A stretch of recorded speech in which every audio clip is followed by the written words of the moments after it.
Nós vamos juntos fazer uma prece de nossos pequeninos corações na direção do teu, ó Jesus querido, mestre de nossas almas. Ao longo dos tempos, nós te agradecemos por todas as bênçãos que temos recebido de teu coração, de tuas mãos, de tua misericórdia, de teu amor. Nós te agradecemos, Jesus, por aqui estarmos na condição em que estamos, rogando-te que abençoes todos os nossos irmãos que atravessam no momento as duras provas que lhes são próprias pela lei de nosso Pai. Mas muito especialmente, Jesus, nós te rogamos por todos os que estão sofrendo as agrúrias das guerras de todo tipo em todo o planeta. E também, Jesus, bênçãos por sobre eles e por sobre os nossos irmãos que atravessam agora o furacão lá nos Estados Unidos. Nós te rogamos, Mestre, que abençoes e multipliques bênçãos em torno e por sobre todos os mentores e trabalhadores em ambos os planos de existência, dos centros das casas espíritas e de todos os templos que trabalhem no bem.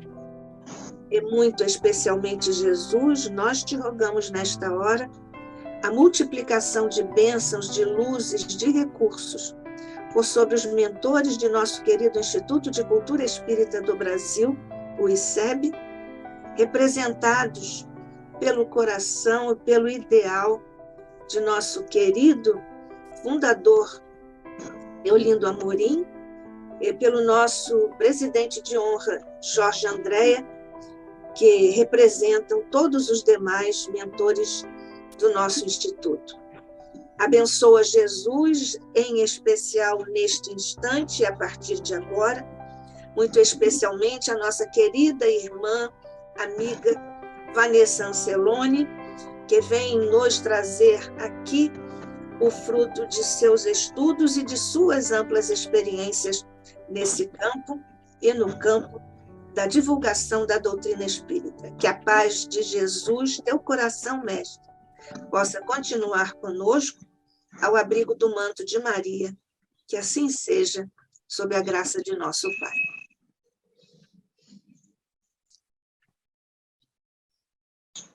Bem, nós estamos, então, recebendo hoje Vanessa Anceloni, que é espírita de 5ª geração e é brasileira-americana.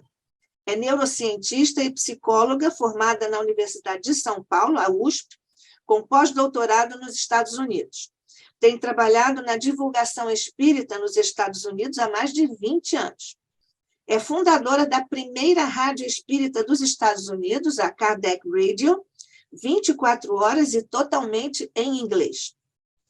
É editora-chefe da Spiritist Magazine há 13 anos, fundadora-presidente da Spiritist Society of Baltimore, da Spiritist Society of Virginia, da Spiritist Society of Washington, D.C. É tradutora de livros espíritas e coautora do livro A Nova Geração, com Divaldo Franco. Vanessa Anceloni, nós estamos muito agradecidos e felizes com a sua presença aqui hoje, e Vanessa vai nos falar sobre a boa nova na neurociência. Obrigada, Vanessa, somos todos ouvidos. Muito obrigada, querida Nádia, amigos do ICEB, por esse encontro de reflexões profundas, neste momento em que nós estamos retornando ao ritmo mais humano do dia a dia presencial, porque nós precisamos estar juntos. Online é muito bom, mas pertinho fisicamente é melhor. Não é à toa que Kardec, apesar de, ao mesmo tempo, lançar a Revista Espírita em 1858, ele também percebeu que não bastaria comunicar os princípios espíritas pelos meios de comunicação, mas deveríamos estar presentes juntos uns com os outros. Ele fundou a primeira sociedade espírita no mundo, onde nós vamos nos afinando, porque é só nesse trabalho com o outro que a gente cresce, né? Nós não temos... Jesus não era um mestre de palavras, ele era mestre de ação e completava com as palavras. E nós vamos ver aqui que muitas coisas que Jesus nos trouxe de boas notícias, que é a boa nova, é a boa notícia, a gente vai encontrar nas neurociências já algum respaldo. Esse estudo, ele não tem a intenção de ser ultracientífico e nem ultra-evangélico. A ideia é combinar e ter essa visão tríplice mesmo, como disse Kardec, né? O verdadeiro apoio espírita está nesse tríplice aspecto que a gente não pode perder de vista. Eu vejo, mesmo como neurocientista, eu vejo muita gente, às vezes, preocupada, Nádia, em deixar a coisa muito científica. E eu vejo que Kardec, ele nunca fez isso. Ele sempre trouxe o ponto moral em que a ciência dava esse subsídio, né? Ele fez o inverso, ele pegou a ciência e trouxe para ser uma catapulta para a parte principal, que é a moral, porque afinal de contas a gente está reencarnado para quê? Para conhecer, mas para amar. A parte moral é central. O nosso querido André Luiz, do Rio de Janeiro, é o maior exemplo que não basta você ser um expoente na sua profissão, você tem que amar. Porque quando chega do outro lado, não importa o quanto a gente sabia, o quanto a gente falou que sabia, o quanto a gente contou para os outros o que sabe, mas se não amar, tudo que a gente falou foi em vão. Tanto é que Emmanuel tem uma passagem no livro Pão Nosso que chama Acreditar em Vão. Você acredita, você fala, e aí, no fim, não executa. Então, eu vou compartilhar alguns slides que eu peço desculpas porque alguma coisa aconteceu que eu não pude, eu não peguei a versão só em português. Então, tá em inglês e português. Mas são pouquíssimas coisas em inglês, como o Brasil é praticamente bilíngue, né? A gente sabe que a segunda língua é o inglês, então eu tenho certeza que tá tudo bem. Nós vamos falar disso, da boa nova na neurociência. Óbvio que a gente começa com a reflexão do nosso modelo guia. A gente vai começar e terminar com ele. Ele que é esse modelo indubitável para todo dia, toda hora. Esse quadro em especial foi feito pela menina Akiane. E a Akiane é uma menina prodígio, né? E hoje é uma moça muito linda que continua trazendo a sua contribuição para a arte no bem, porque existe arte e arte. A arte dela é a arte boa, do bem, que faz o bem. Ela é muito pequena, 8 anos de idade, a família não era cristã, era de imigrantes que vieram de países da cortina de ferro, vamos dizer assim, e ela tendo nascido aqui, eles não tinham uma religião em si. E ela, com 8 anos, pintou esse quadro que eu não sei de arte, mas não precisa nem saber para ver nos detalhes o que ela traz. Ela se vinculou ao Cristo e trouxe a essa expressão dele, que só depois a ciência veio corroborar a possibilidade de realmente ele ter sido dessa maneira como ela colocou, olhando muito firmemente nos olhos, nessa emanação que ela conseguiu colocar na tela, traz uma bênção muito grande para a gente, porque são emanações de boas notícias.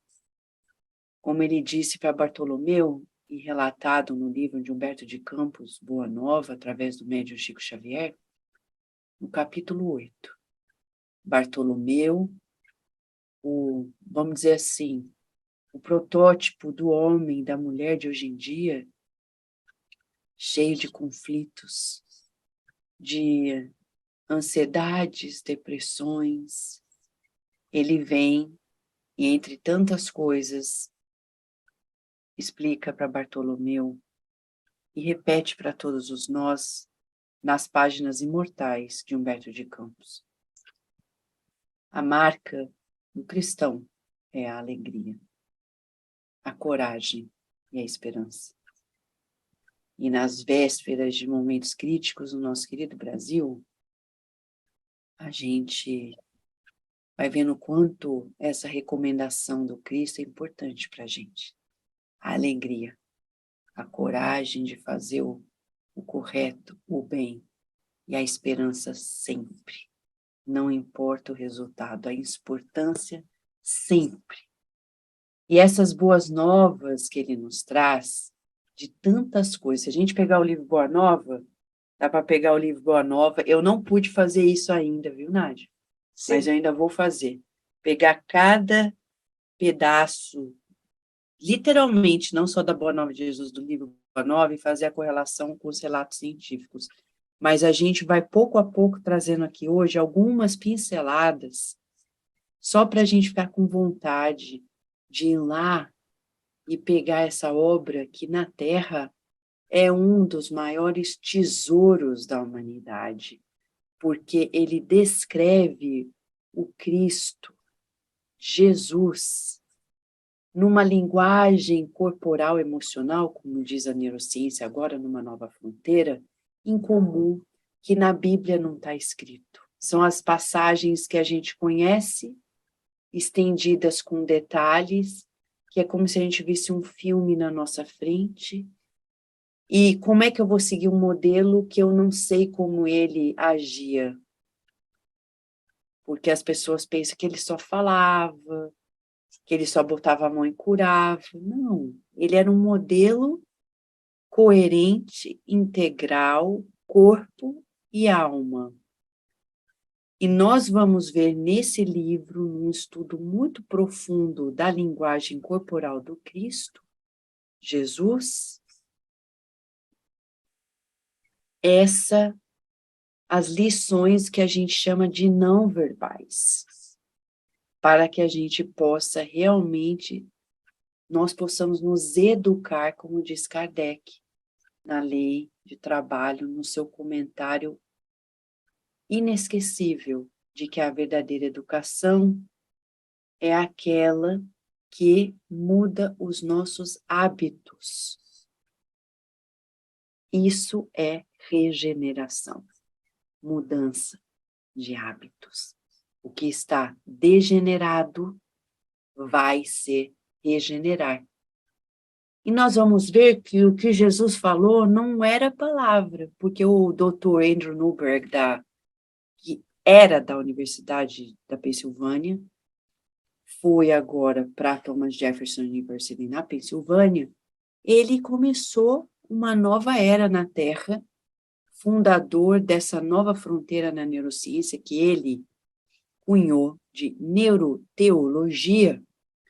Esse querido amigo de todos nós espíritas, porque ele já veio várias vezes na entrevista na Kardec Radio, ele fez colaboração com o Júlio Pérez e outros amigos espíritas cientistas, ele tem estudado as implicações e as evidências de que orar, pensar em Deus, meditar, ser espiritual, religioso, não é uma coisa da imaginação que está fora do corpo. Não, ele muda o cérebro. Essa é a capa do livro que ele escreveu há muito tempo atrás, um colaborador, Mike Robert Waldman, falando How God Changes Your Brain, como que Deus muda o seu cérebro.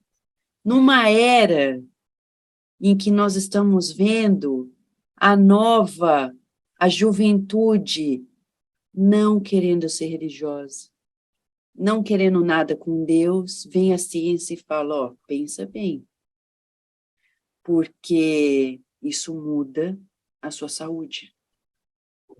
Quem se dedica à sua espiritualidade, e isso aí não é só Dr. Newberg, são vários cientistas hoje no mundo, principalmente nos Estados Unidos, como o Dr.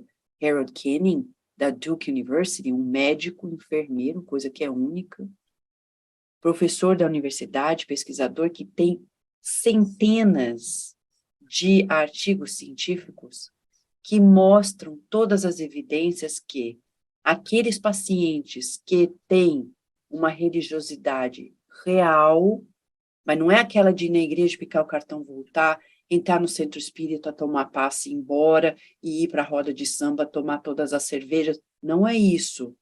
Ele está falando uma religiosidade que muda os nossos relacionamentos conosco, uns com os outros, com a natureza, porque o furacão que está destruindo partes da Flórida é um lembrete de que nós e toda a demais natureza, da qual a gente faz parte, temos um relacionamento.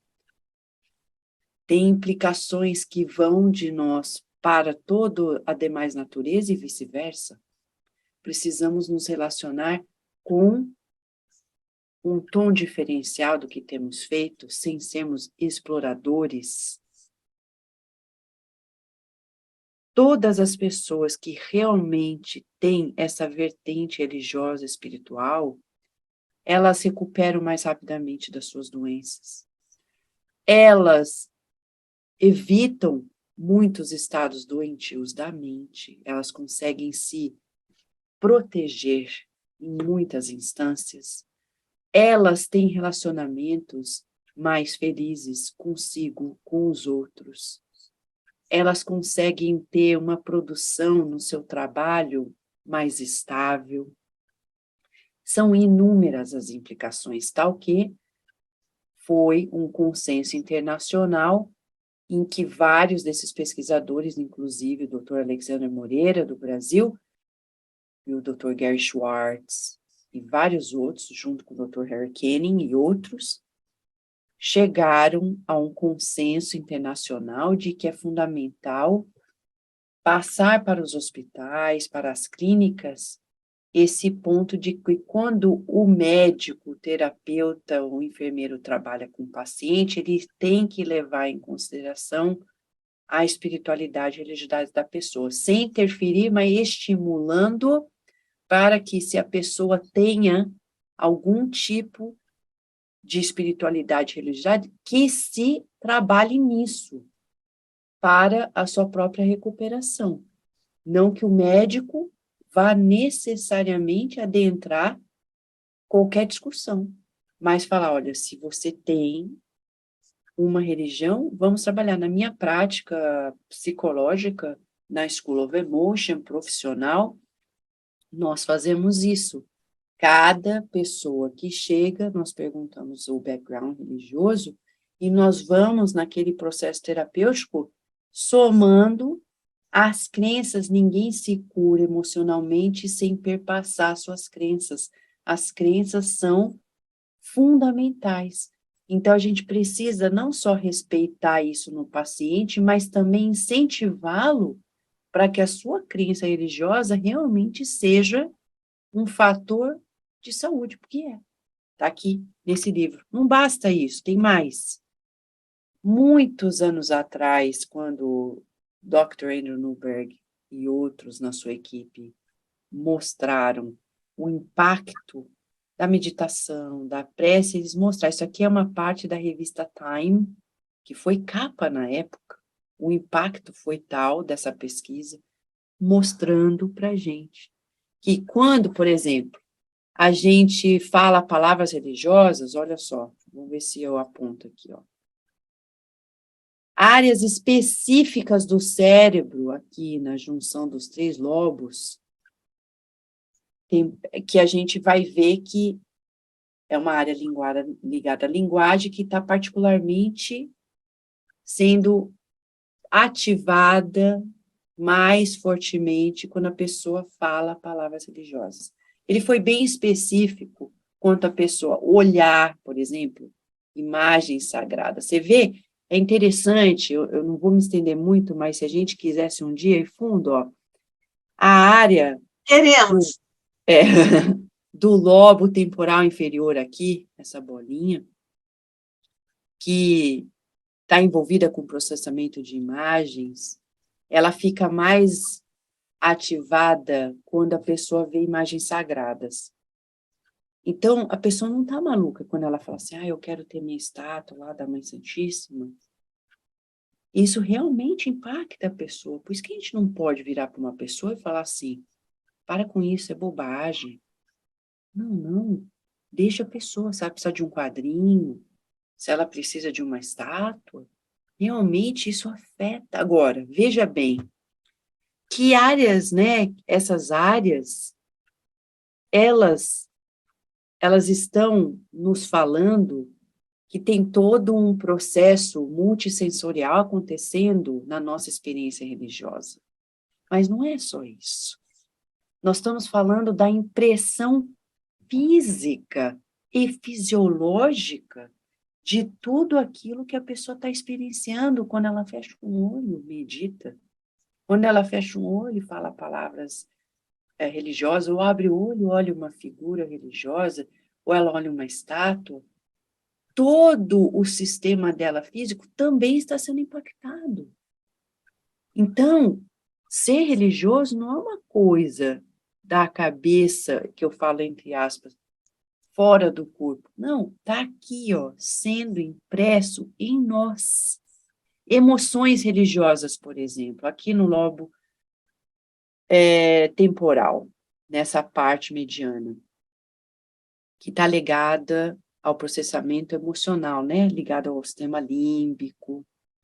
Ele vai se ativar, por isso que a gente tem aquela alegria, aquele êxtase, né? O pessoal fala da alegria cristã, o êxtase, quando você está em determinadas, entre aspas, manifestações religiosas. Esse aqui é um estudo, algumas coisas de um estudo que ele fez, com imagens do cérebro, muito detalhado, mostrando que quando a gente está orando, meditando, todo o nosso sistema nervoso central está participando, não só conjugando tudo isso, mas também tendo seus reflexos em nós. Tanto que outros estudos já mostram as consequências benéficas da oração. Agora, se a gente pegar o livro Os Mensageiros, de André Luiz, por Chico Xavier, um livro que a gente tem que ler, reler, estudar, dos capítulos 33 a 40, principalmente, a gente vai ver as minúcias e os detalhes do quanto o cultivo da prece é benéfico em multidimensões, do corpo físico, a nossa casa, o lar, a rede de proteção espiritual. Nós vamos ver o quanto a prece, ela nos protege no nosso trabalho, ela nos protege de associações mentais menos felizes.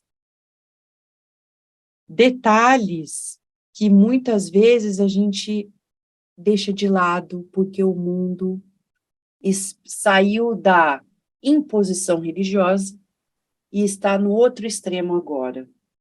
Salve-se quem puder, cada um faz o que quer. A gente vai chegar em breve no meio termo do bom senso, que é nem imposição e nem esquecimento, e nem essa libertinagem tal que não tem a ordem, que é o caos.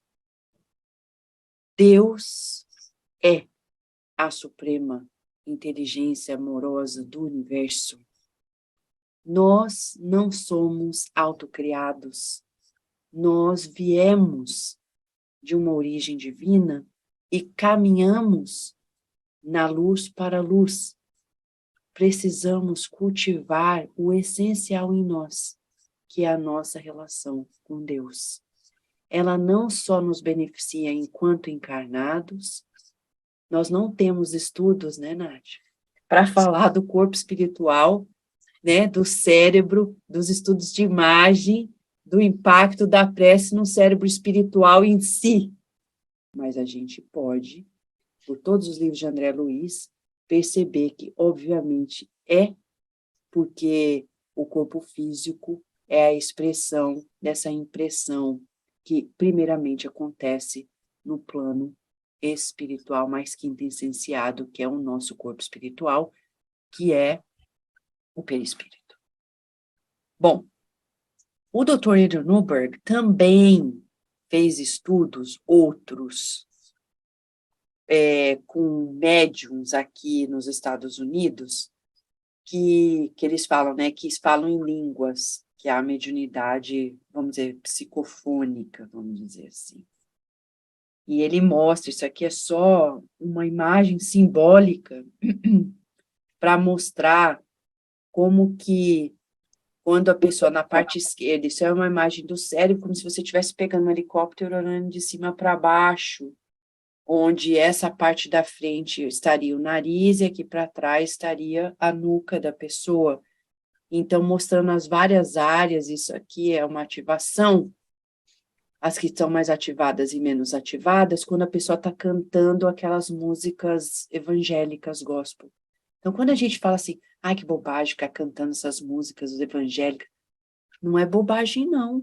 Isso realmente tem um impacto na nossa atividade neurofisiológica. Então, a pessoa não está maluca quando ela fala, ai, me sinto tão bem quando eu estou cantando essas músicas. Realmente, algo está acontecendo. Quando a pessoa está aqui, ele fala, né, falando em línguas, vamos colocar a psicofonia, só, assim, ou a gente pode falar qualquer outro nome, eu só vou falar a mediunidade falada, para mostrar que existe um envolvimento, como ele fala, no controle motor, emocional, e menos naqueles que falam isso, a gente vai ver que existe uma diferenciação no córtex pré-frontal, vamos dizer assim. Eu não vou entrar em detalhes mais profundos, porque esse estudo foi anterior ao estudo que o doutor Andrew Newberg fez junto com a equipe do Dr. Júlio Pérez, onde médiuns psicógrafos brasileiros, espíritas, foram trazidos aos Estados Unidos para serem investigados, e saiu um paper maravilhoso sobre isso, mostrando também que a mediunidade de psicografia não é uma invenção, não, que realmente existe o envolvimento da nossa neurofisiologia. Ele vai repetir todos esses estudos no último livro que ele publicou, o ano passado, com Daniel Monte, e a gente fez uma entrevista especificamente sobre esse livro, onde ele vai falar uma noção interessantíssima sobre o cérebro espiritual. Então, ele começa falando da nutrição, a importância da nutrição na nossa saúde neuroquímica, neurofisiológica, vai falar sobre a parte emocional e ele culmina com o que ele chama o cérebro espiritual.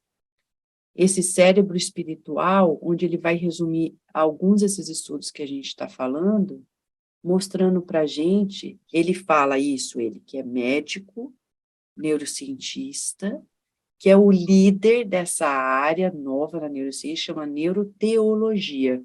Ele fala, nós temos um cérebro espiritual que precisa ser cultivado.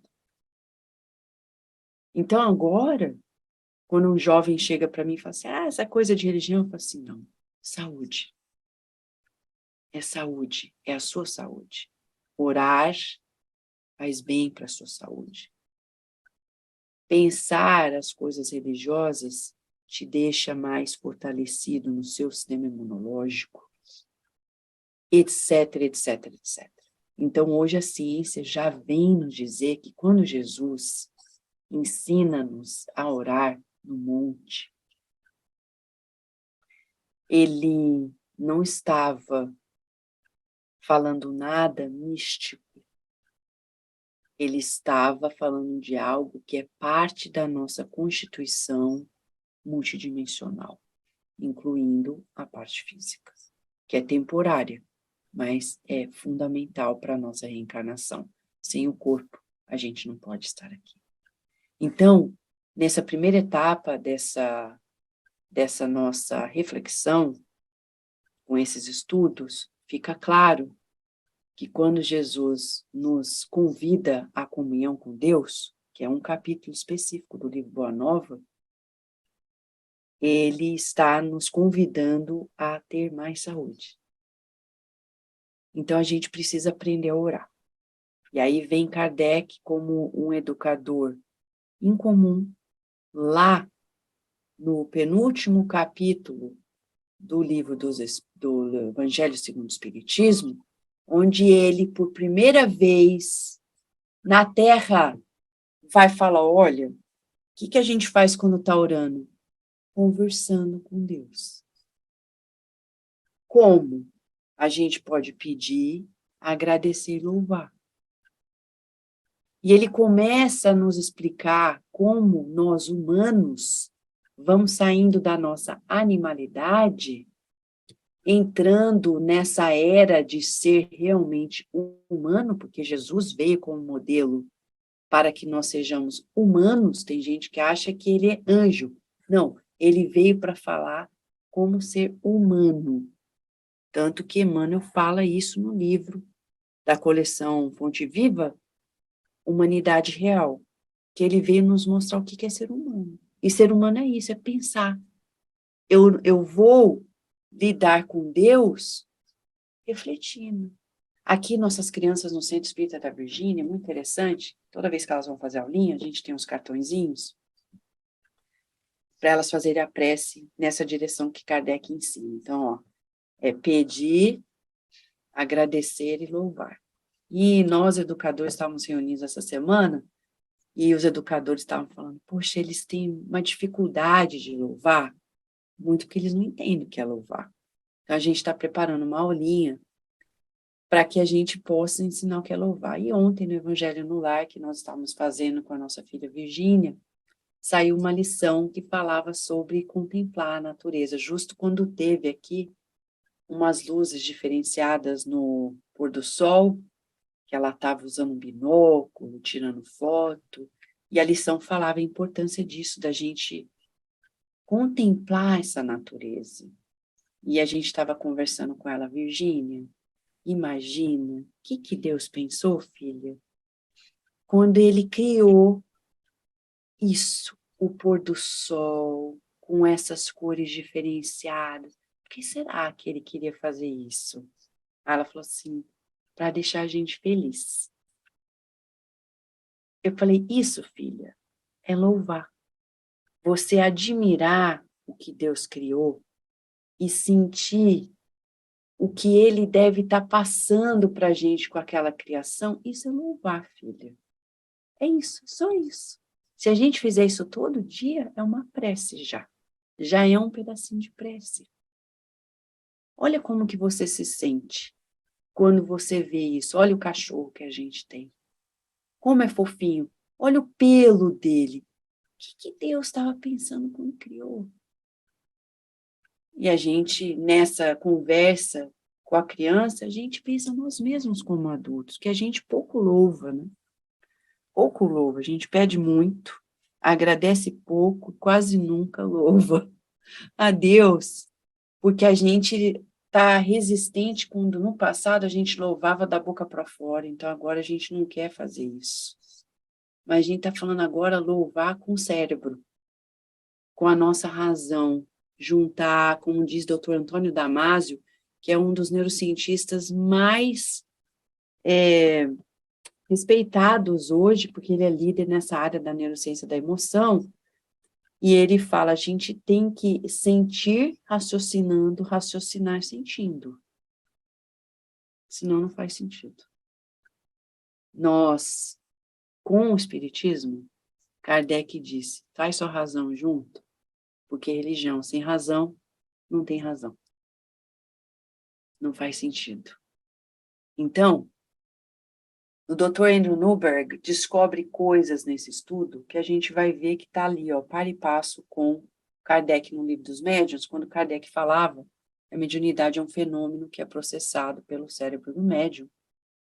Então, a gente vai vendo que o tempo passa, né? Se o Livro dos Médiuns foi publicado em 1861, a gente vai ver que depois de tanto tempo, no século XXI, 2 séculos depois, vem a ciência e fala, é verdade, Kardec, você tinha razão.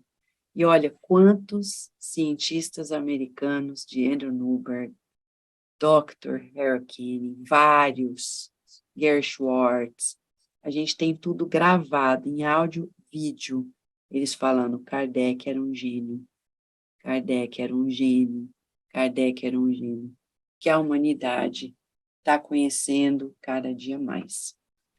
Óbvio, falando de cérebro espiritual, um modelo, falando de modelo, um tributo a Chico Xavier, que ele realmente é o modelo desse cérebro espiritual que soube conjugar tudo isso e ser um modelo de ser humano que Jesus nos pediu para atingir. Ou seja, quem fala para mim, lá em Baltimore, quando nós estávamos lá, a Sociedade Espírita de Baltimore, uns americanos estavam falando, Vanessa, o padrão de Jesus é muito alto, muito difícil. Olha, se fosse impossível, ele não tinha vindo. A gente tem que sair da nossa preguiça, da nossa inércia, que, aliás, vamos falar que é verdade.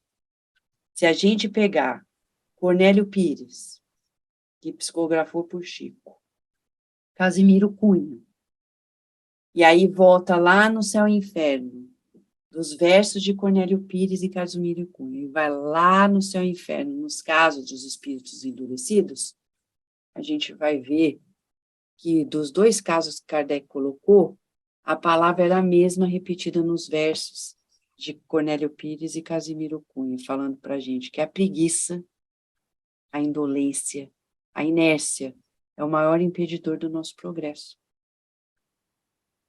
E aí vem Emmanuel, no Palavras de Vida Eterna, falar dos desculpismos, quando a gente fica dando desculpa de não tenho tempo para orar, não tenho tempo para ir para o centro, porque minha filha, meu filho, meu pai, minha mãe, meu irmão, meu trabalho, meu isso, tem que ir lá no centro, porque é lá no centro, convivendo com as pessoas, se solidarizando, esquecendo de si, que a gente vai evoluindo, como Chico Xavier. Chico Xavier, como Divaldo Franco, como o modelo do Cristo, pertenciam a um grupo. A gente tem que ter um grupo. A gente tem que se afiliar. A gente tem que se afiliar. É humano e é divino ao mesmo tempo. Chico Xavier, com toda a sua potência, nunca deixou de ter um trabalho em equipe, lei de sociedade.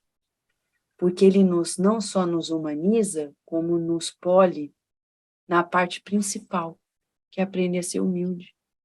Porque a gente sozinho não chega a lugar nenhum, só junto com os outros. E aí, a gente, em 2012, fez um trabalho com o pessoal em Atlanta, um simpósio espírita, trazendo essa boa nova num outro aspecto da reencarnação. Quando Jesus fala com Nicodemos, que, olha, não basta saber, tem que sentir, e só nascendo de novo que a gente se renova, né? Que vai achar o reino de Deus, na ciência do cérebro, que é a neurociência, é o poder da plasticidade cerebral, que acontece na nossa vida inteira, porque hoje já se sabe que essa plasticidade é uma característica do nosso sistema nervoso, mas ele é maiormente explícito na infância. Daí vir Kardec, antes das ciências psicológicas e das neurociências, nos atestar que os primeiros 7 anos de vida são fundamentais. André Luiz vai lá, estende esse conceito e corrobora, e as ciências hoje psicológicas, as neurociências, ciências biológicas já provam para a gente que realmente, na infância, é o período crítico de desenvolvimento. E hoje, antes de a gente entrar em alguns slides, eu estou vendo, triste ver, porque não é só nos Estados Unidos, é no Brasil, já é no mundo, que as mães já não querem ser mães. Elas não querem ser mães. Elas querem gestar, ou que alguém geste por elas, que alguém cuide das crianças, é só para ter o título de mãe, porque elas não querem cuidar. Há mães que não podem, porque elas realmente têm que trabalhar e alguém tem que ajudar. Mas há muitas mães que podem cuidar dos seus filhos, mudar o seu percurso profissional. E pais também, mas primeiramente as mães. Porque quando a gente está no corpo da mãe, de mulher, a gente foi chamado para uma renúncia muito específica, que é a maternidade, sem a qual a gente não evolui. E a gente está vendo muita mãe, eu conheço uma quiroprata americana que falou para mim, Vanessa, eu tive 3 filhos em casa, ela é jovem, mas ela quis ter em casa. Então você vê que ela é diferenciada. Mas quando fala de mãe, ela falou assim, olha, meu filho nasceu, a babá já estava ali, na outra semana eu já estava no trabalho. Na Universidade de Maryland, quando eu tive Virgínia, eu encontrei um colega, eu falei, e aí, sua esposa? Ela falou, Vanessa, acredita? A gente teve gêmeos. Eu falei, nossa, que alegria. Aí ele falou assim, nossa, foi um sufoco nos últimos meses, ela teve que ficar internada, minha esposa. Eu falei, mas as criancinhas agora estão com 1 mês, né? Ele falou, mas já está na creche já. Graças a Deus, ele falou. Minha esposa já está voltando a trabalhar, eles já estão na creche. Eu falei, mas vocês não passaram sufoco? Vocês não querem ficar com a criancinha junto com vocês? Não, não, porque aqui não é bonito. Você largar o seu trabalho para ser mãe. Ao contrário, bonito é deixar o filho para ser profissional. Nós estamos vivendo um momento muito louco. Por quê? Outro dia, quando uma moça que tem uma criancinha pequena me ligou, falou, será que eu ponho na creche? Não ponho? Eu falei, olha, você tem que acompanhar o desenvolvimento do cérebro. A criança, no primeiro ano de vida, o cérebro dela desenvolve a quase, assim, 40% do que vai ser o cérebro do adulto. No terceiro ano de vida, o cérebro da criança já está com 80% do tamanho do cérebro que vai ter o adulto. Isso quer dizer o quê? Os primeiros anos de vida acontece muita coisa que vai impactar depois, que são os efeitos de longo prazo dessa vivência na infância. Nós, particularmente, como cientistas, estudamos isso no laboratório. Os efeitos de longo prazo das injúrias neonatais. Acontece em animais, e quando a gente foi no Congresso Espírita de 2004 na França, nós visitamos o Hospital de Paris, onde colaboradores nossos com estudos que eles têm nas unidades de terapia intensiva para bebês, eles estavam mostrando alguns dos métodos que a gente tinha trazido em evidência para diminuir essas injúrias neonatais, para impactar menos no futuro. Então, a vida pré-natal, na gestação e nos primeiros anos de vida da primeira infância, são altamente impactantes. Como diz André Luiz no livro Evolução em Dois Mundos, no capítulo 9, que é um capítulo só para o cérebro. O cérebro é o ninho maravilhoso da mente.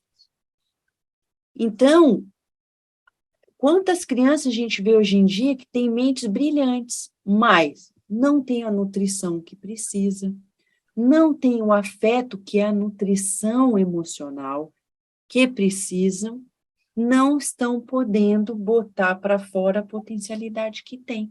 Aí começa a dar tilt. Aí a gente está vendo esses índices absurdos de hiperatividade nas crianças, e muitos estudos já mostram, e a gente percebe mesmo nos estudos clínicos, que essa ausência do afeto, da presença, principalmente da mãe, gera essa hiperatividade. Às vezes a mãe está junto na casa, mas não está dando atenção. E não é aquela atenção de mimar, é de participar. Olhar no olho da criança. Para tudo. Ai, meu filho é hiperativo, mas você também não para com o telefone. Então você é mais hiperativo que ele, porque você não tem condição de parar e olhar para ele. E contemplar a natureza divina do seu filho. Ver Deus nesse filho. Curtir. Ah, mas eu tenho conta para pagar, eu tenho trabalho para fazer, você vai fazer depois. Mas agora é hora dele. Olha para ele. E a gente vai ver aqui mais para frente o quanto que a autoestima baixa, ela ajuda a atrapalhar o cérebro. Falando em outras palavras, ele atrapalha o cérebro. Então, o nosso cérebro, a gente vai ver, tanto com a neurociência quanto a ciência dos espíritos, que ele é feito para mudança. A gente tem dificuldade, a gente quer mudança sem mudar. Mas o cérebro foi feito, o nosso sistema nervoso, preparadíssimo para as mudanças. Tem uma psicóloga budista, muito espiritualizada, aqui em Washington, que ela escreveu um livro que chama Radical Acceptance. Ela falando a importância de a gente ter uma aceitação radical com relação às coisas da vida, que a gente chama no espiritismo de resignação. Porque a mudança veio, meu Deus, eu não esperava, tudo bem. Se Deus mandou a mudança, é porque deve ser bom. Vou descobrir o que tem bom nisso.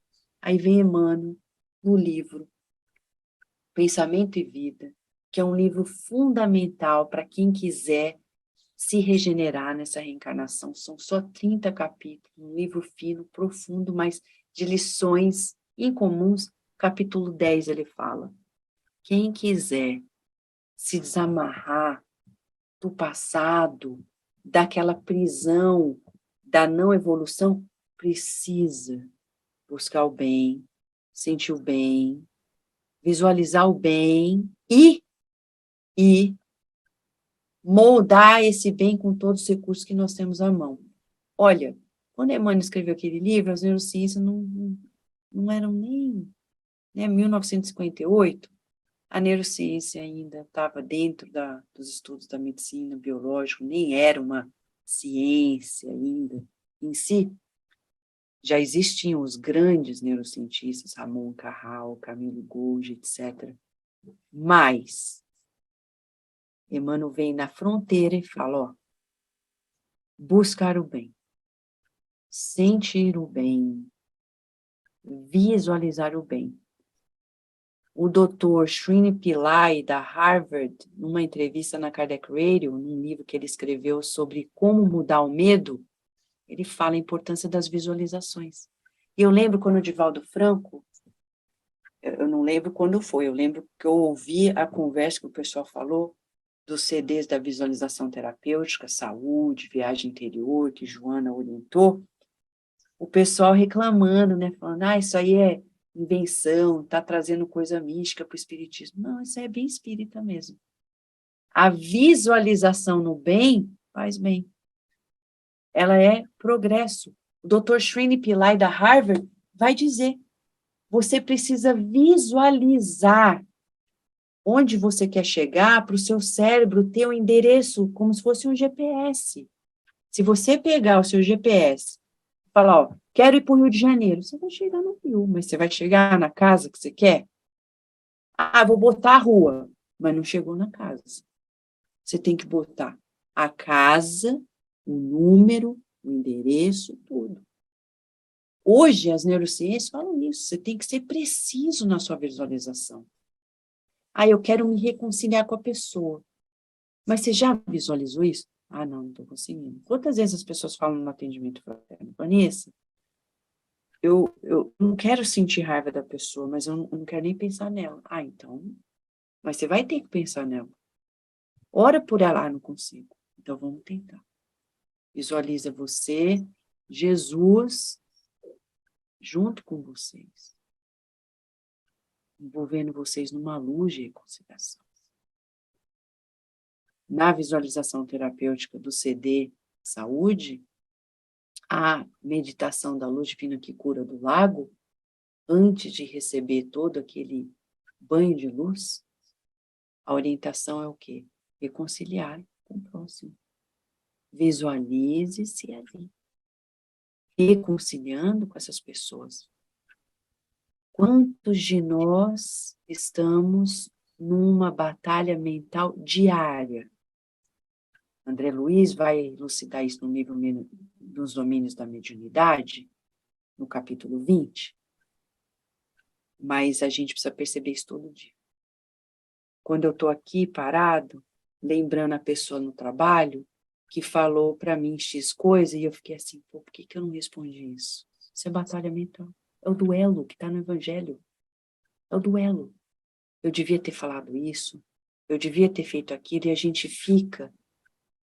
E André Luiz vai mostrar lá, você está usando as suas forças de uma forma negativa. Isso é duelo. Eu posso não ir lá esgrimar a pessoa, mas aqui dentro já esgrimei.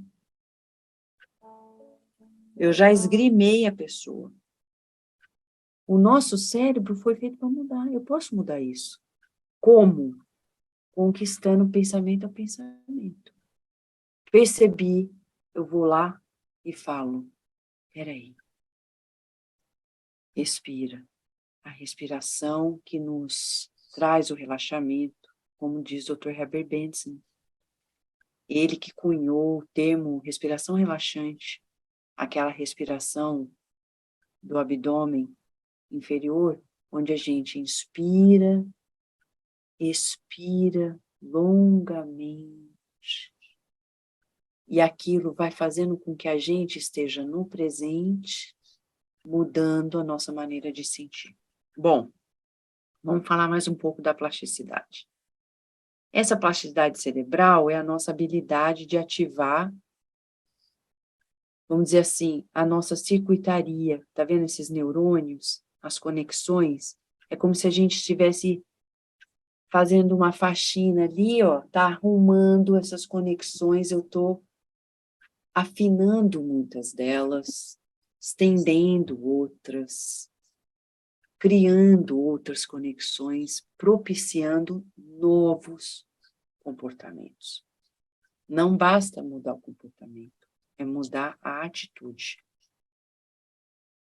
O nosso cérebro, a gente sabe pela ciência, que ele nunca perde a plasticidade sináptica, nunca. Os estudos com o doutor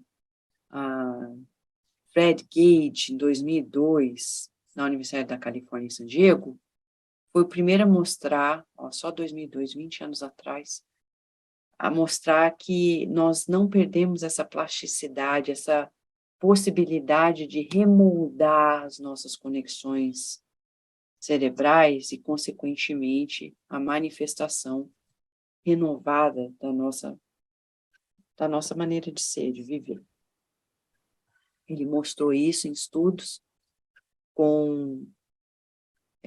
na fase mais idosa, mostrando que a condição para que essa plasticidade esteja em ação é expor-se ao novo. Agora, a grande pergunta para mim e para você. A gente está se expondo ao novo? Ficar em casa agora, que não precisa mais ficar em casa, não é bom, não. tem que ir e ver o novo, e ver as pessoas que estão combalidas depois dessa pandemia. Porque foi brutal em muita gente. E não é só dentro dos hospitais, é na casa. Os casos de violência doméstica, as crianças que perderam o déficit no processo escolar e educativo, como que a gente agora socialmente precisa fazer essa ponte para ajudar, para que as pessoas estejam bem depois de tudo que a gente passou. Esse novo faz bem para a gente. E Jesus, na sua boa nova, ele vai falar, vai ao encontro do novo. Você vê, quando ele chega para Pedro e fala assim, Pedro, vai lá orar por aquela moça que eu estou resolvendo um negócio aqui, olha lá pela filha tal. Desculpa que eu não lembro o nome. E aí, ele vai, entra na casa. Chega na casa, ele vê o pai traindo a esposa com uma mulher. Vai no outro cômodo, o irmão da menina está fazendo negócios clandestinos. Chega no cômodo que a menina doente está, ela não está bem da cabeça, xinga ele, fala um monte de coisa, Pedro vai embora. E Jesus pergunta, e aí, você fez a prece? Eu não. Aí ele começa a relatar. Eu entrei ali, o cara fez isso, o outro fez aquilo, ela fez aquilo. Não tem condição. Ele falou, Pedro, eu só pedi para você orar, não julgar. Então, quando a gente vê alguém que está pedindo, não cabe a gente julgar, será que precisa ou não? Faz sua parte. E ore também pela pessoa. Mas julgar, cabe a gente. Essa é uma experiência nova para a gente. Se a gente praticar, o cérebro vai acostumar tanto que daqui a pouco a gente nem sabe julgar mais. Porque a gente já ganhou compaixão. Conquistou. Como é que a gente conquista isso? Na prática. Diz André Luiz, desde 1958, no livro Evolução em Dois Mundos, e hoje as ciências corroboram, que somos seres que aprendemos por esforço e repetição. Então, quando a criança chega para a gente e fala assim, eu sou ruim de matemática, né? Muita criança fala essas coisas. Fala isso não. Você não é ruim em nada. Você vai ser bom, mas você precisa praticar. É fazendo a matemática que você fica bom. Se você não fizer, não fica. Então, você não é ruim. Você não sabe. Você vai ficar bom se você fizer. Então, eu tenho que ficar me expondo, como o Fred Gage falou, eu tenho que ir. Então, Jesus falou, vai, Pedro. E claro que Jesus já sabia que Pedro não tinha condição, mas foi aprendizado para ele e para a gente. Vai lá, aprende a orar, não julgar. Voltou, não deu certo, próxima vez. E vai, e vai. E Pedro virou a rocha que o Cristo, vamos dizer, poliu. Ele estava esculpindo isso em cada um de nós também. O nosso cérebro está prontinho para tudo. Não tem essa coisa de, eu estou velho. Tem muita gente que fala, eu já fiz minhas coisas, agora vai esperar a morte? Não, não, faz o que o doutor Adão Nonato, de São Paulo, ele já desencarnou, mas ele criou um grupo da terceira idade, onde ele falava assim, eu lembro dos estudos dele que ele fazia na TV Mundo Maior, na Rádio Boa Nova, e ele falava assim, lá nós estamos na terceira idade já praticando aquilo que a gente quer continuar na próxima reencarnação. Então, a nossa longevidade já é para preparar para a próxima. Pô, Vanessa, eu não quero ter 90, 100. Ué, mas se Deus está te pedindo, é porque Ele quer que você se prepare melhor já para a próxima. Aproveita. Quantos casos hoje em dia de pessoas com 70, 80, 90 voltam para a faculdade, fazem o curso tal, isso é aquilo. Pessoal, mas eu vou pegar o diploma e não vou praticar? Não sei, talvez você vá sim, mas você tem que estudar. Agora, a gente que é espírita sabe que aquele conhecimento não foi em vão. Eu não vou levar o título, mas o conhecimento fica. E tá ali pronto para a próxima. Pegou o título de doutor aqui, já nasce advogado na outra. A gente está brincando, mas a base fica. Então, a vida longa é uma ponte já para a próxima reencarnação, a gente estar melhor. Então, vamos usar e abusar dessa longevidade. Não vamos esperar a morte, porque o cérebro, ele está prontinho para o novo. Basta o quê? A vontade. Querer é poder. E hoje a neurociência já mostra isso. Quem visualiza o que quer, alcança. Eu não estou falando das coisas materiais, né? Que o povo aqui adora pensar, eu quero uma Mercedes, eu vou ficar todo dia, eu ponho foto de Mercedes no quarto, penso Mercedes de 24 horas e vou ter uma Mercedes. Não é isso não. A gente está falando de crescimento nobre, espiritual. Claro que a parte material faz parte, pode visualizar, mas o objetivo não é esse. E aqui é uma foto de um estudo do Dr. Fred Gage, que corrobora esses neurônios que a gente está vendo, parece arvorezinha, né? Amarelinho, o núcleo, e a gente vê esses raminhos, são os neurônios. Neurônios novos, que, como diz André Luiz, e essa frase é de André Luiz, no livro Evolução em Dois Mundos, corroborando. Ele falou em 1958, e o Dr. Fred Gage de 2002 falando. Os neurônios nascem e renascem milhões de vezes no plano físico e extrafísico. Eu não sei como que foi o impacto das pessoas que leram esse livro, Evolução em Dois Mundos, quando foi lançado. Mas eu posso imaginar que o pessoal achava que era loucura. Em 2002, vem a neurociência e fala, verdade, verdadíssima, porque realmente é assim que é. Basta que a gente se exponha ao novo. Pergunta para nós, estamos nos expondo ao novo ou a gente está na mesmice de sempre? Vai nos mesmos lugares, fala com as mesmas pessoas, faz as mesmas coisas, ano atrás de ano. Tem que aprender o novo. Leia os livros, por isso que Chico Xavier foi o médium da educação do homem na Terra. Tem mais, quase 500 livros. É para ler 1, 2, 3, 4, 5, 6, 7, 8, 9, 10, até chegar nos 400 e tanto, quase 500, que a gente não vai conseguir, às vezes, numa reencarnação, mas se ler, pronto, já criou 1 bilhão de outros neurônios, só de ler aqueles livros, que cada livro renova a nossa maneira de ser.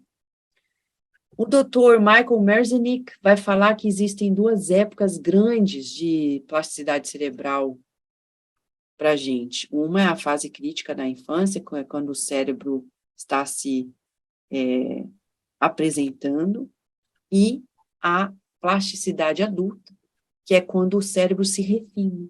Então, nós somos escultores do nosso próprio cérebro. A gente precisa aceitar que somos seres para nos modificarmos. Que beleza nos modificarmos. Eu não quero ser a mesma pessoa a vida inteira. Quiçá, quando eu chegar no fim dessa reencarnação, alguém que me conhecia lá atrás vai olhar e falar assim, você é a Vanessa? Que eu conheci quando você tinha 20 anos? Não pode ser. Não é porque você envelheceu, não, mas você mudou, hein? Ai, obrigada, Jesus. Obrigada, já posso desencarnar mais feliz, que eu mudei para melhor, se Deus quiser. A gente precisa mudar. Esse orgulho de eu sou assim, pelo amor de Deus. É a síndrome de Gabriela. A gente não é assim, não vai morrer assim. A gente precisa mudar, é para isso que a gente reencarnou. Às vésperas de um mundo de regeneração, quem não tiver plasticidade, samba no cérebro, não vai poder continuar na Terra. E aí a gente vai ver, eu coloquei aqui uma página da Revista Espírita, que a gente tem feito há 14 anos, onde a gente fala sobre, é um artigo de Kardec, da Revista Espírita, que a gente recoloca, que corrobora teses da Gênese de Kardec, falando sobre essa vinculação da ciência e do espiritismo, que corrobora conosco, que a plasticidade torna o nosso plano reencarnatório possível. Porque tem gente que fala, Vanessa, como que alguém criminoso no passado vai mudar nessa vida? Ué, e Deus não sabe como? Ele vai colocar no novo corpo, tudo novo. Fala, ó, recomeça. E com recursos para que aquele plano reencarnatório se desenrole. Só que a gente precisa ser diligente. Os recursos biológicos, físicos, estão lá. Aqui é só para reforçar. Eu gosto muito de falar da infância, que é a base principal, é onde a neurociência realmente tem muitos recursos para nos ajudar. Quando Jesus fala, vinde a mim as criancinhas, nós realmente precisamos focar nessa primeira fase de uma reencarnação para que a gente se preocupe menos depois. O adolescente que está trazendo problema é porque na infância foi a criança que não teve os cuidados devidos. Porque se tivesse, não dava problema. Então, antes, a gente tem que focar lá. E o Evangelho segundo o Espiritismo, a gente vai ver que, a gente diz aqui, né, no Grupo Espírita, que o Santo Agostinho, no capítulo 14, item 9, ele tem uma tese, é como se fosse um coaching para os pais. É um programa de coaching para os pais ali, naquele item 9, falando, ó, vamos cuidar dessa criança. Seja o cientista da sua criança. Estude a sua criança. Ajude ela a se desenvolver. Faça esses experimentos de amor com essa criança para ver como que, implantando esse amor, essa criança vai desabrochar uma árvore frondosa que vai dar muitos frutos e flores para muita gente que passar por ela. Como ele diz, desde a infância a criança manifesta os instintos bons e maus que trouxe da existência passada.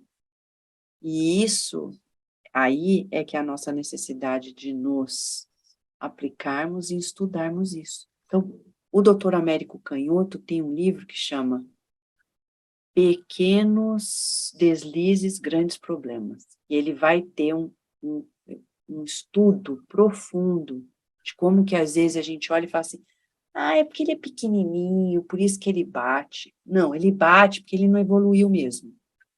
Porque nem toda criança pequena bate. É porque ele precisa se evangelizar. Não se bate, não morde. Nem toda criança morde. Jesus, quando era pequenininho, não batia nem mordia, não.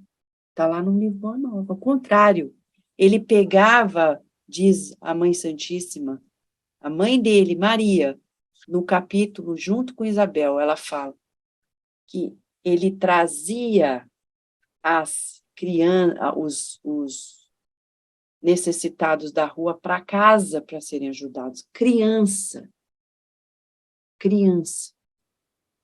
É isso que a gente tem que ensinar para as nossas crianças. Mas a gente precisa aprender. Eu conheço muito pai e mãe que vai ensinar para as crianças a bater, porque fala assim, você tem que se defender. Uma vez teve um encontro com os pais, num dos centros espíritas que a gente fundou aqui, e aí a mãe falou assim, pô, Vanessa, mas o menino bate nele, eu falo para ele, bate também, ele não quer bater, eu fico chateada com ele. Eu falo, mas minha filha, seu filho já evoluiu, você quer que ele regrida, isso não vai conseguir, você tem que evoluir com o seu filho, não é para ele bater. Não foi o que Jesus ensinou? Eu sei que a gente fica sentido, a gente quer proteger o filho, mas não vai ser batendo, usando a mesma espada que a gente tem que amar essa criança, tem que falar com os pais dela, falar com ela, conversar, fazer, dar a nossa contribuição. E aí, para quem está ciente de que a gente precisa preparar essa criança para o mundo, a baixa autoestima, os estudos, esse aqui foi em 2004, por esse grupo, num jornal prestigioso aqui, a gente vai ver que a baixa autoestima, ela diminui o cérebro, ela impacta anatomicamente no cérebro. Então, não xinga a criança, não. Não fala coisa que vai impactar ela para sempre, negativamente. Faz o contrário. Encoraja, incentiva, estimula. Nós precisamos fazer isso. E conosco mesmo. Quando a gente olha no espelho e fala assim, pô, quem sou eu? O que eu fiz? Eu não valho nada. Faz isso não, porque você está machucando o seu corpo físico também, além de estar vibrando baixo e estar se abrindo para associações espirituais muito infelizes que podem te derrubar. Então, a gente tem que aprender a ter humildade em se perdoar, como o Paulo de Tarso. Começar de novo, sempre, sem olhar para trás, só para frente. Como diz numa técnica psicológica fenomenal, numa analogia, Emmanuel vai falar no livro Ceifa de Luz. O passado, ele só merece a atenção de um retrovisor de carro. Só aquele pouquinho.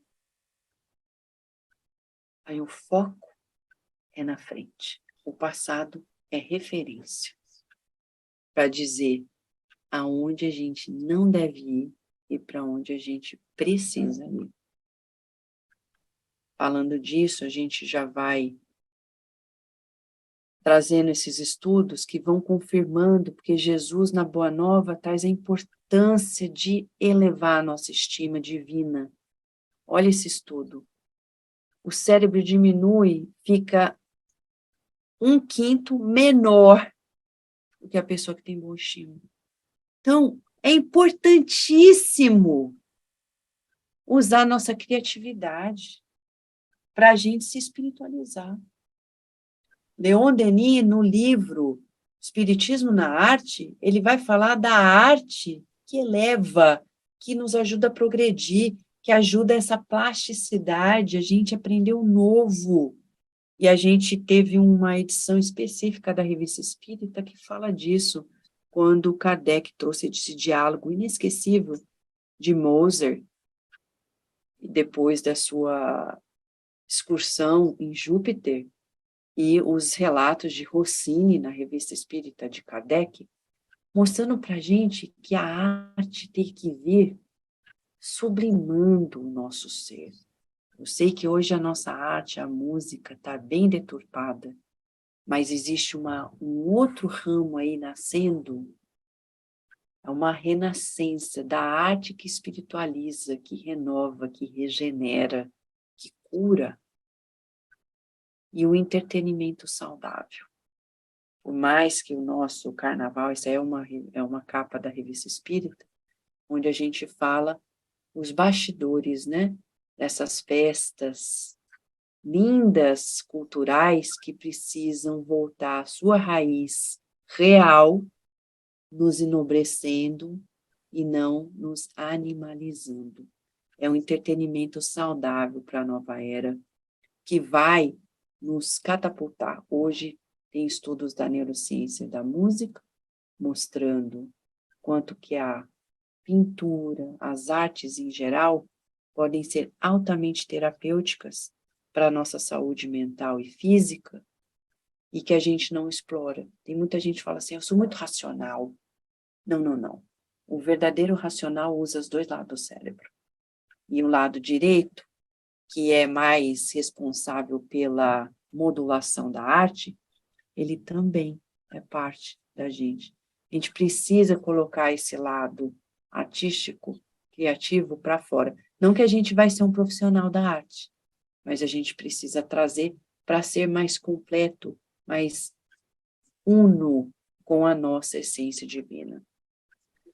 Para fechar, a gente vai marchando já para o finalzinho, mais um ponto aqui para a gente, espírita. Você percebeu que, do começo ao fim, tudo que a gente falou se baseia em literatura extensa da ciência espírita e da ciência material.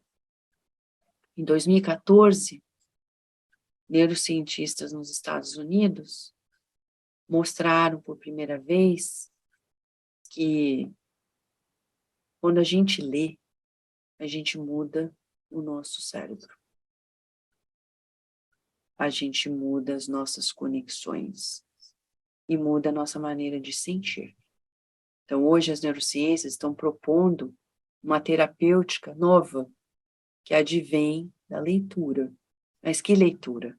Da leitura benéfica. Você vê 2014 e Chico Xavier vem aí mostrar para gente por que que Emmanuel pediu para ele. Chico, sim, você é médium de cura, mas esses efeitos físicos têm que ir para o papel, porque a gente tem que curar a alma, educando a alma. Então, os livros são o caminho por onde todos nós podemos trabalhar essa neuroplasticidade, maximizar a nossa regeneração e marchar para o, vamos dizer assim, o clímax do nosso objetivo de ser, que é ser divino, que foi o que o Cristo nos ensinou, que nós somos feitos para o bem, wired to do the good. A gente é feito para o bem, tudo na nossa fisiologia. Há estudos que mostram que a falta de amor impacta o nosso cérebro. Vê do lado esquerdo uma criança que teve amor, o cérebro, como ele fica diferente da criança que não teve amor, que foi negligenciada. Não só o tamanho é diferente, mas muitas partes neuroanatômicas e fisiológicas foram modificadas. Nós temos toda uma fisiologia de hormônios, de neuroquímica para o amor. E é por isso que, para a gente fechar, a gente vai combinar para o nosso modelo de altruísmo, que é o Cristo, onde a gente sabe que hoje, pelas neurociências, nós temos no nosso cérebro já áreas específicas, que é como se fosse uma anteninha. Você vê, parece um foguinho aqui no cérebro. Essa área do nosso córtex temporal, como se fosse anteninha, que é a área que fica mais ativada quando a gente se sente altruísta. Então, para mim e para você, a importância da gente sentir. Pensar mais nos outros do que em nós. Essa é a direção. Mas, Vanessa, e os outros vão pensar em mim? Você pode ter certeza que já estão pensando em você. Porque os espíritos protetores já estão pensando em você antes de você pensar nos outros. Você já está sendo cuidado. E eles vão cuidar para que você seja cuidado. Agora, o seu foco é cuidar dos outros. Cuidar no sentido, se atentar para o outro, sair do ensimesmamento que leva a gente para as obsessões, buscar o sofrimento, aliviando, porque, diz o mentor Joseph, se a gente quer acertar na vida, a gente precisa buscar quem sofre. E trazer o alívio, o consolo, o amor, o carinho. E não é o sofrimento do corpo, é da alma. Porque eu conheço muita gente que tem tudo, mas não tem Deus, não tem o carinho, não tem a esperança do mundo novo. E a gente está do lado, podendo dizer, olha, tem um mundo novo despontando, é só você buscar as boas notícias. Já existem meios de comunicação focados só para dar boas notícias. E a gente que é espírita está cheio de boa notícia para contar, para repassar para as pessoas. E Jesus foi o maior mensageiro das boas notícias. Para fechar, um dos maiores relatos da neurociência que vai nos dizer como que vale a pena mesmo focar em Jesus. Nós temos no nosso cérebro neurônios espelho. Nós somos feitos para copiar o outro. É verdade. Se você convive muito com alguém, você fica igual. Tem que prestar atenção com quem convive, tem que aprender a selecionar, tem que ensinar as crianças, os jovens, e a gente tem que aprender. seleciona os seus amigos, porque o amigo que não é um amigo do bem, ele detém a gente, passa a ser âncora na nossa vida. Precisamos de um modelo seguro. Se a gente tem essa neurobiologia de conviver com o outro e acabar copiando, então eu preciso de um modelo seguro. E ele já veio, está aí o tempo inteiro conosco. Mas a gente precisa olhar para ele. Por isso que é bom pegar o livro Boa Nova, de Humberto de Campos, ou Irmão X, o Chico Xavier, e descobrir esse modelo. Quando Jesus fala para Zaqueu, era alguém que não era bem quisto pela sociedade. Quantos de nós nos sentimos rejeitados, menosprezados? Zaqueu estava assim. Ele fazia coisas que não era legal, o pessoal estava chateado com ele e com a família dele. Ele ouviu de Jesus, falou, vou buscá-lo. Ele buscou, ele se esforçou. Ele subiu na árvore. E Jesus passou por ele, a gente vai ver no Boa Nova. Tem gente que acha que ele só chamou, né? Zaqueu, vai para sua casa que eu vou lá, e Jesus foi. Não! Diz Humberto de Campos que ele esperou Zaqueu descer. E é algo novo para a gente. Olha por que ele é um modelo de amor. Ele deu o braço e andou junto, lado a lado com Zaqueu, escutando tudo que Zaqueu falava, com um sorriso nos lábios, enquanto os discípulos que estavam atrás estavam assim, sem acreditar que ele estava andando com alguém que todo mundo desprezava, que sabia que fazia coisas erradas. Mas Jesus já estava dizendo assim, você não é o que você fez, você é quem você decide ser hoje. E a partir daquele dia, Zaqueu muda, se recalibra, ele se abriu para o novo, que é a consciência crística, e se tornou um dos grandes expoentes da equipe dos trabalhadores na terra do Cristo, que até hoje nos ajuda quando a gente fala, doutor Bezerra, tá aí. O homem que soube se apresentar para o novo, se aclimatar ao novo e se permitiu regenerar-se. Nós vamos parar por aqui, porque tem muita história para contar, né? Mas tem muita ciência para a gente compartilhar. Mas é isso, né, Nádia? Pois é. Sabe que nós íamos ficar aqui quase que ad eterno, viu? Quase que ad eterno. Estou falando quase, porque nós não somos preguiçosos, mas nós estamos muito ativos. Você nos manteve muito ativos todo o tempo, com essa suavidade científico-moral, digamos assim.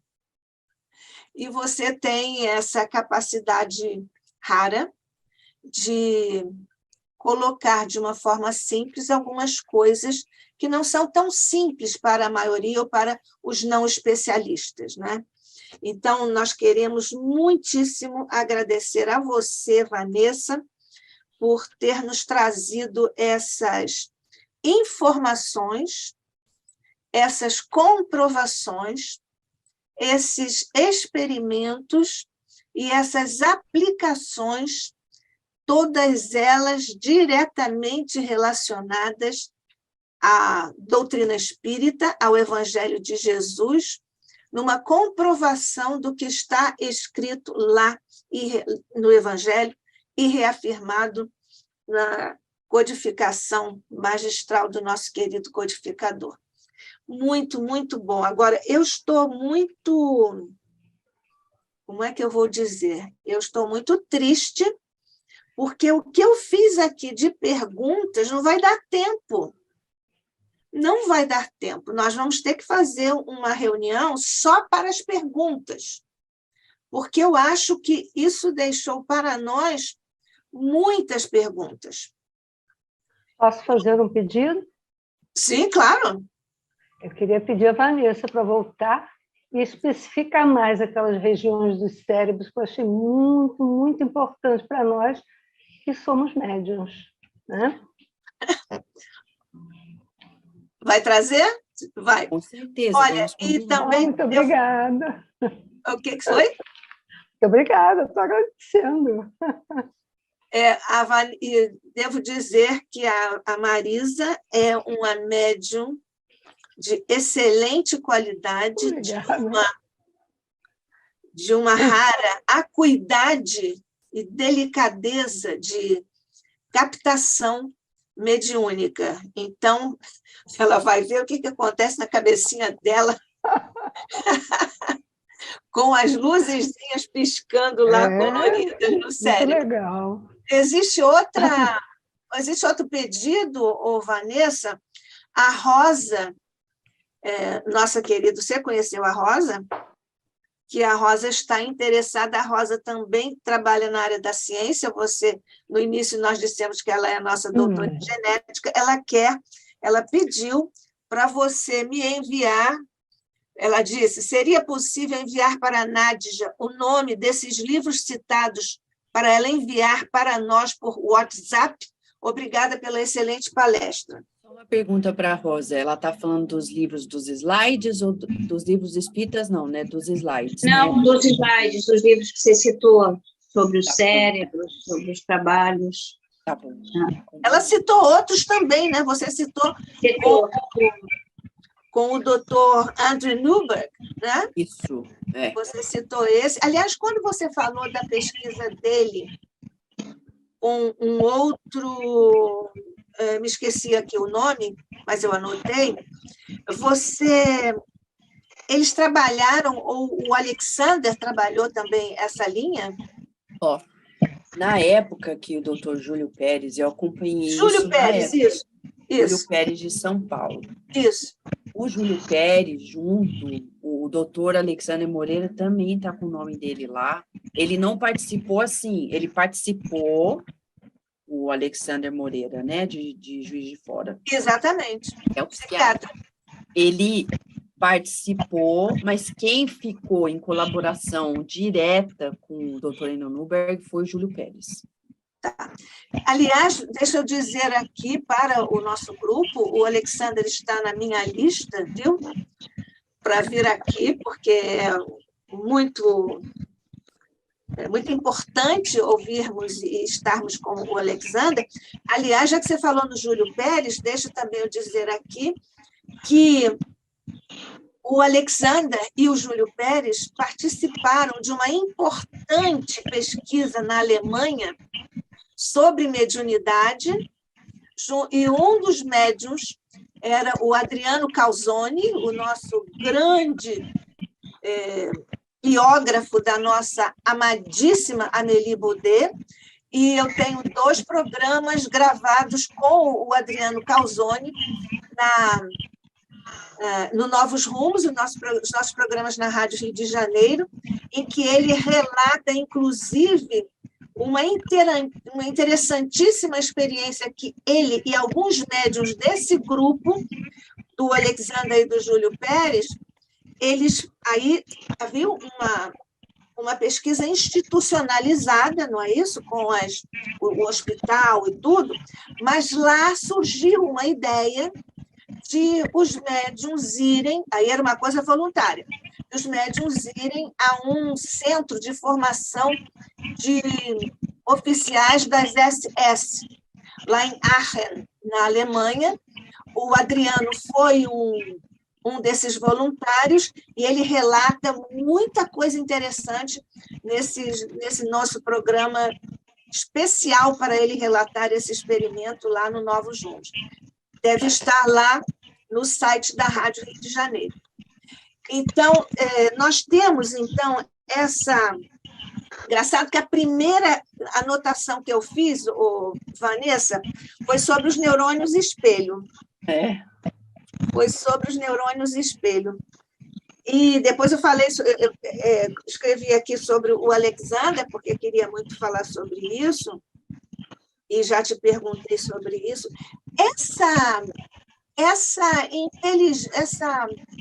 questão espiritual, que é um conceito agora na neurociência, isso tem alguma relação com a inteligência espiritual da Ana, aquela senhora, grande cientista também, da física, e que é também da filosofia? Então, né, A assim, olha, inteligência espiritual, ela fala sobre isso. o Dr. Andrew Norberg não menciona isso. Quando ele fala assim, né, do ponto de vista neurobiológico mesmo, o cérebro como tendo essa capacidade e esse potencial espiritual. Ele não menciona ela, porque você sabe, né, os cientistas hoje em dia dizem, né, que o pessoal assim, vai ficando mais velho. Eu lembro tantos comentários dos colegas neurocientistas, né? Muitos são religiosos, mas eles, assim, não conseguem fazer a ponte ainda entre religiosidade, alguns são ateus. Então, eles não conseguem fazer a ponte que a gente faz no espiritismo. Para eles, são dois mundos à parte. Então, eles dizem, a pessoa vai ficando mais velha e começa a fazer um monte de teorias aí e tal, que eles acham que isso já faz parte do processo de demência. Tá?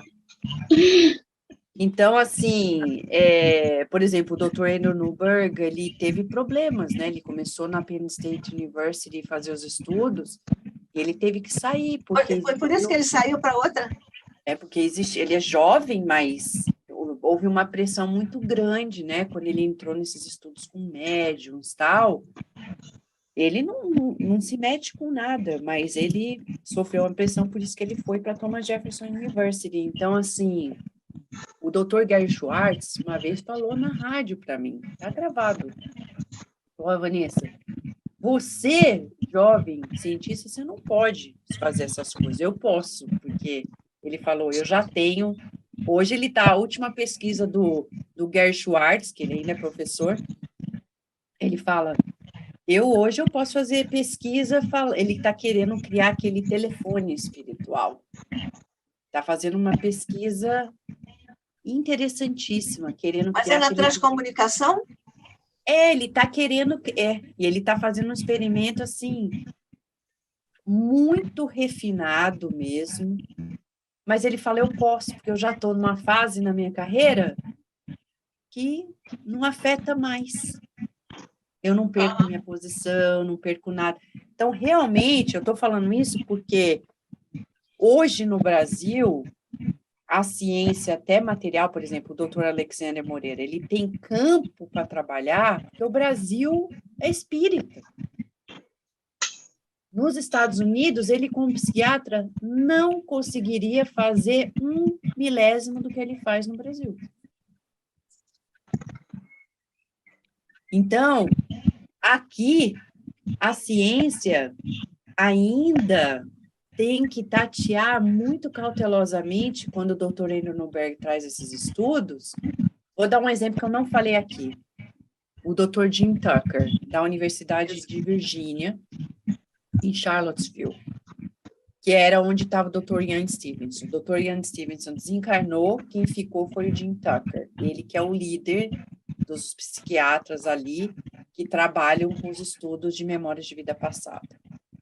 Quantas entrevistas a gente fez com ele? Inúmeras. E ele, uma vez eu perguntei para ele, falei, Dr. Tucker, mas e as implicações de tudo isso? Tudo bem, agora a reencarnação vira fato científico, a gente já tem vários papers, tudo bem.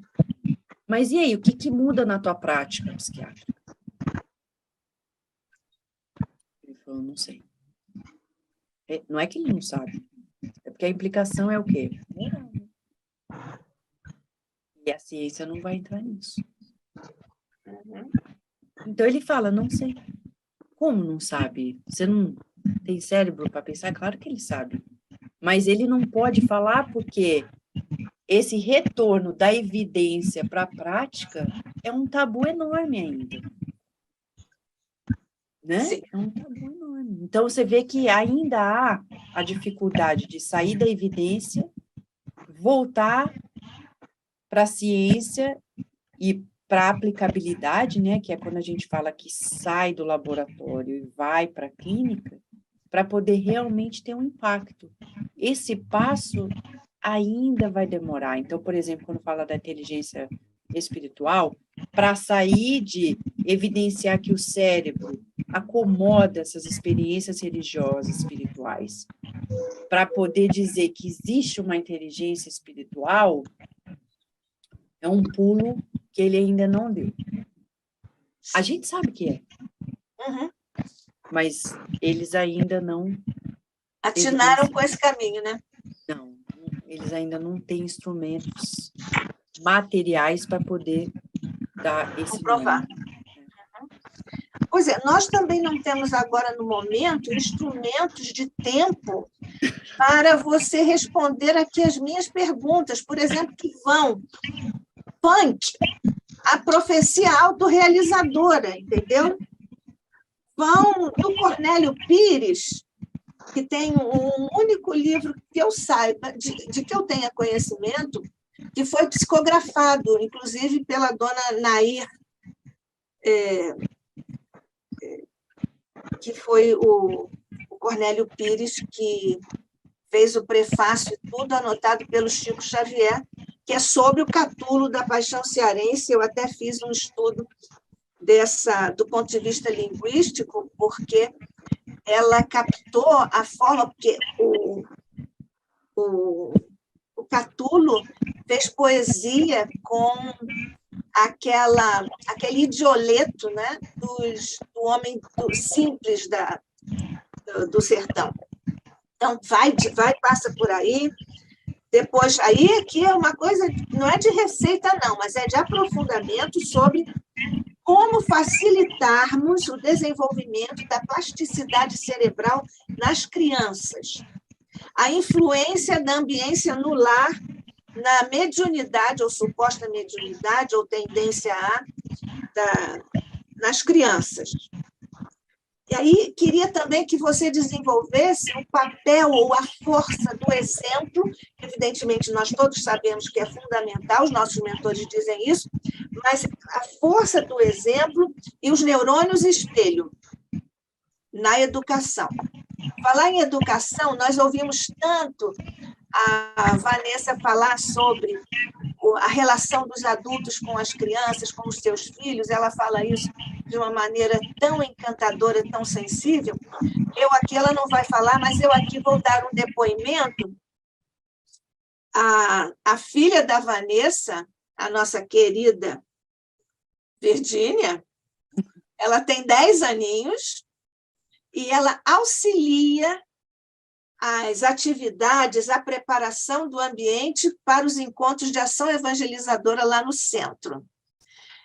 Um beijo para a nossa querida Virgínia. Agora, nós temos essas questões. Alguém aqui tem que outras questões? É que nós estamos anotando, estamos dizendo a Vanessa para ela anotar, para ela depois fazer isso, que é um exercício para ela que nós estamos passando, né? Muito modestamente, viu, Vanessa? Já temos o da Marisa, o da Rosa, não sei se vem mais coisa aí, já vou passar por aí, Fabiana. A Dalva tem alguma pergunta? Eu estou seguindo aqui a ordem na minha telinha. Esperar ansiosamente. Tá bom. E a de hoje vai ser revista, com certeza, e enviada para muitos amigos. Isso. O Fabiano certamente tem perguntas, porque nós somos muito perguntadores, viu, Vanessa? Um prazer. Uma das perguntas que, obviamente, não daria tempo para responder hoje... Mas ela vai anotar. Isso. Também vou. Tentar dar um exemplo prático para fazer compreender a pergunta. Quando, na minha geração, nós fomos alfabetizados, nós aprendemos com o bom e velho método silábico, aquela cartilha, que é vendida em banca de jornal, em todas as livrarias, todas as lojas. E essa cartilha e os livros de alfabetização, eles se baseavam no método silábico e no método de não deixar a criança aprender errado, né? Então, se escrevia o nome próprio com letra minúscula, corrigia aquela letra. Fomos alfabetizados usando a letra cursiva e a letra de forma, aprendi o A de forma e o A cursivo. E eu recordo que dos 6 para os 7 anos de idade, meus pais me colocaram para fazer provinhas para ir para as escolas do bairro que eu morava. O Colégio Marista São José, o Colégio Palas, etc. Eram crianças de 6 anos e 7 anos. Bem, era uma provinha, um teste. Nós já sabíamos ler aos 6, 7 anos de idade. Inclusive, eu lembro que tinha uma pequena redação no final da prova, ou seja, aos 7 anos, dos 6 para os 7 anos de idade, nós já estávamos alfabetizados, escrevendo com letra cursiva e com letra bastão. Tá? Porque era aquele método de a criança errava, automaticamente a professora corrigia o erro e ela treinava escrever corretamente. A década de 60 passou, a década de 70 passou, lá para o meado da década de 80, posso estar equivocando nas datações, mas mais ou menos por aí, se passou a fazer um outro método de alfabetização, onde a criança vai aprendendo errado, casa, K-Z-A.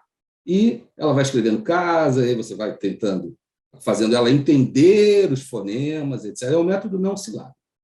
Bom, o resultado nosso é, aos 8 anos de idade, no ensino geral, as crianças não estão alfabetizadas. A alfabetização tem acontecido, na prática, lá para os 9 anos de idade. Isso vai de encontro com o que você falou em relação a deixar o cérebro se desenvolver, fortalecendo conexões, e depois, quando ela chega aos 9 anos de idade, você vai ter que inativar aquelas conexões que ela fortaleceu, que ela formou, para ativar outros circuitos cerebrais. Isso não só em relação à educação formal, mas em relação também à educação moral. Se deixa a criança fazer uma série de coisas que são erradas, justificando que ela precisa entender, compreender o processo, ver como, aos poucos, ela vai compreender o mal que ela está causando, e não a repressão que a professora, que a boa professora fazia conosco, assim, senta no lugar, não pode levantar. E a criança ficava sentadinha no lugar, não levantava. Deixa eu ver se eu consigo reduzir, não é? Não, eu vou finalizar. Finalizando é o seguinte, à luz dos seus conhecimentos, como você vê essa questão? Pronto, está resumindo. Pronto. A questão que eu entendi Vanessa, vê se é isso, Fabiano, a cristalização do erro e depois dar uma ré nisso para chegar ao acerto. Ao acerto, ou seja, na área cognitiva, na área afetiva, na área moral. E moral, perfeito. Com crianças no pré-escolar, né? Chamada antes até da educação infantil, na pré-escola. Sim, ok. Olha, eu vou te dizer, eu amei essa pergunta, porque tão importante. Hoje em dia, você sabe que existe uma nova linha, eu sou fã do Martin Seligman, que é da Penn State University, que é o pai da psicologia positiva. Apesar do Daniel Siegel falar, a gente não precisa de um ramo, a gente precisa sim. Precisa sim. Porque a psicologia não está ajudando nada ficando do jeito que está. A gente tem que ser positivo. E olha como que é a boa nova até lá. Ele traz sobre como a gente pode ser otimista. Ele fala do otimismo aprendido. Ele prova cientificamente que, primeiro, é importantíssimo ser otimista. Segundo, o otimismo aprendido. E ele vai mostrar que na criança, a criança que é otimista, ela vence. Ela até se protege de ansiedade e depressão depois. Ele tem um livro só sobre isso. Mas por que eu estou falando isso? Porque hoje, visando essa nova visão, a pedagogia está mudando. Sim. Então, os métodos educativos agora são mais positivos. Então, o foco não é no erro. Então, é o estímulo da criança. Por exemplo, a gente já vê aqui hoje, nos Estados Unidos, quando eles vão ensinar a matemática, eles ensinam, por exemplo, para divisão. o método, quando a gente era pequeno, a gente ensina um método. Eles agora têm vários métodos, porque eles falam assim, a criança vai escolher um desses métodos e vai conseguir fazer. Então, a pedagogia hoje mudou muito, ela está muito mais positiva, encorajadora, dá muito mais trabalho para os professores, com certeza. E hoje, eles estão trabalhando, você vê, hoje nas escolas americanas, existe um projeto que chama assim Positivity Project, que é um projeto de positividade, onde eles entram na escola, a primeira coisa que eles aprendem é uma virtude. Então, a partir dali, eles continuam o aprendizado. Então, todo o processo de interação do professor-aluno, ele está muito mais positivo, ele não foca mais no erro.